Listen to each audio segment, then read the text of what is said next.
Hi all, welcome back to tech Malayalam. Computer OSനെ സംബന്ധിച്ചായാലും smart phone OSനെ സംബന്ധിച്ചായാലും ടെക് ലോകം എന്നും ഭയത്തോടെ നോക്കിക്കാണുന്ന ഒന്നാണ് മാൽവെയർ അറ്റാക്ക്. ഇപ്പോൾ നമ്മുടെ സ്മാർട്ട് ഫോൺ OS അല്ലെങ്കിൽ കമ്പ്യൂട്ടർ OS ആയാലും ശരി, അതിനെ പൂർണ്ണമായും തകർക്കാൻ കഴിവുള്ളവയാണ് ഇത്തരം മാൽവെയർസ് ഒക്കെ.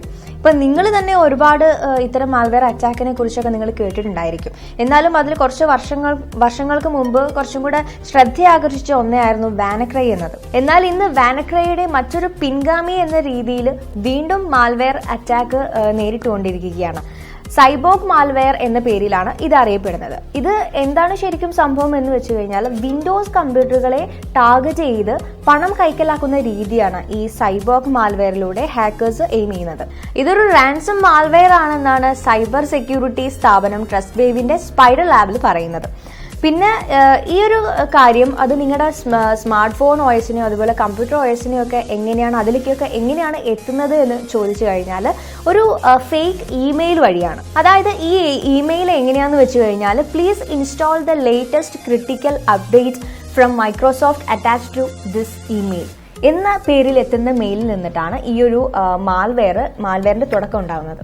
.jpg ഇമേജോട് കൂടി എത്തുന്ന മെയിലിലെ ചിത്രത്തിൽ വിൻഡോസ് 10ന്റെ പുതിയ അപ്ഡേറ്റിനായിട്ട് നിങ്ങൾ ക്ലിക്ക് ചെയ്ത് കഴിഞ്ഞാൽ ഉടൻ ബിറ്റ്കോയിൻ ജനറേറ്റർ .exe എന്നൊരു ഫയല് നിങ്ങളുടെ ആ ഒരു കമ്പ്യൂട്ടറിലേക്ക് ഇൻസ്റ്റാൾ ആവും, അത് ഡൗൺലോഡ് ആവും.